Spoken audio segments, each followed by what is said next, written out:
My name is Brian Gunter. I am a messenger and the senior pastor of First Baptist Church in Livingston, Louisiana. Earlier this year, I worked with my state legislators to introduce House Bill 813 in the Louisiana legislature. HB 813 was a bill that sought to immediately end all abortion in my state by providing equal protection to the child in the womb. Simply stated, if life begins at conception, then our laws should protect life from the moment of conception. So you can imagine my surprise when you signed a letter dated May 12th urging all state lawmakers across America to oppose this bill and others like it, because it would make it a crime for a woman to kill her own child by abortion. I thought that Southern Baptists, when we say we're pro-life, we mean that no person should be able to murder an innocent child in the womb. So this is my question. Is it really your position that the mother who willfully kills her own child by abortion is never guilty before God, and she should never face any consequences under the law?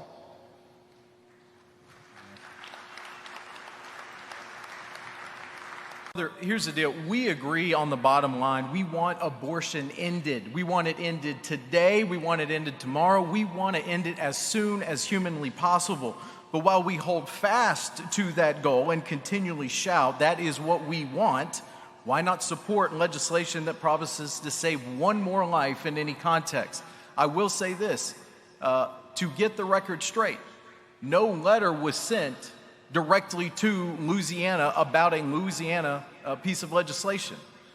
Right after the draft opinion from the Supreme Court was leaked, National Right to Life approached us, as well as 75 other pro-life organizations from around the country, to say, hey, this would make sense, since functionally, if this were to be law, or this were to be the final decision, abortion will be returned to the states.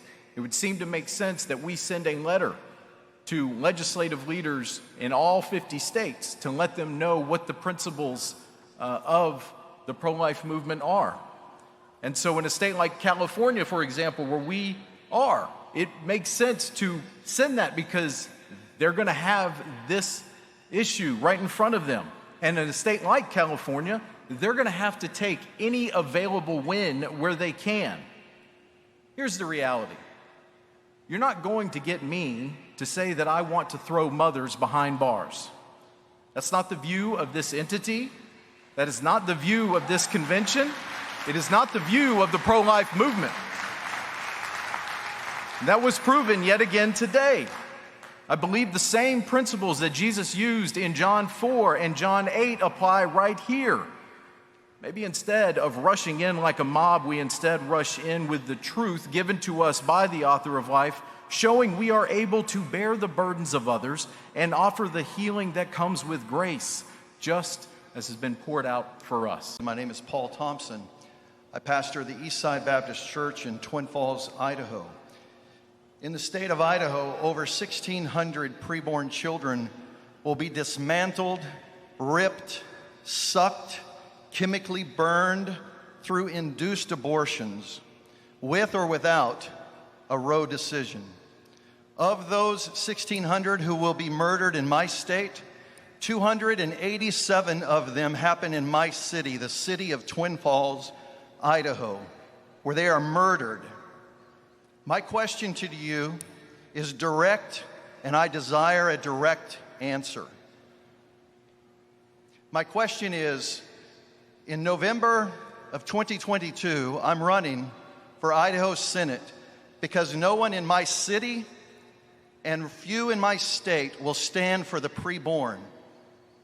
So I'm running for this office asking the citizens of the state of Idaho to appoint me to the state Senate.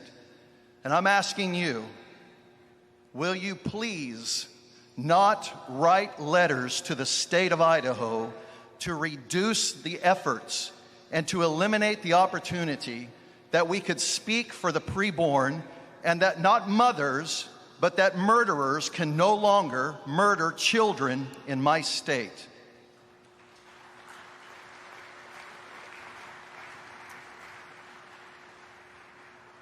I think as you have seen here today, our heart is for life.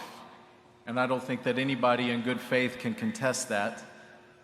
The reality is, we're going to continue speaking for life just in the same ways that we always have. We want to make sure that it is illegal. We want abortion banned. And so we would join with you in that effort. But we also want to make it unthinkable and unnecessary. And we use that language. That's very purposeful language that we use. We use illegal because that speaks for the child. We want it to be illegal to take the life of a preborn child. So we use that term. We are asking for the government to step in and save the life of that child. We use unnecessary because that's speaking to these mothers where they are. They are continually messaged by Planned Parenthood and the predatory abortion industry that preys upon them and sells them lie after lie after lie. And we want to offer them a different way. And we also use the word unthinkable. And that word has been used for ages now by the SBC. We use the word unthinkable because we want to cast a vision for the culture, calling the culture to a better way to truly establish a culture of life. So brother, let me hear me say this. I am thankful that you are stepping up to serve the citizens of your state. Good luck with that. And we will be there with you to save lives, serve mothers, and ban abortion and go after the abortion industry. Thank you. I'm Wes Brown, pastor of First Baptist Plummerville in Plummerville, Arkansas. The previous speaker rightly referred to a willful abortion as a sin. My question is it a sin before God by the mother who willfully participates in it? And if so, which law of God did she break?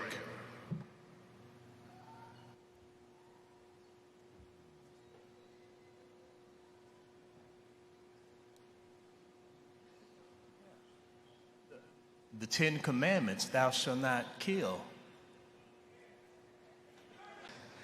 Brian, I'm Jared Moore, messenger from Cumberland Homesteads Baptist Church. And I have a question about your slogan for Stand for Life, making abortion unnecessary.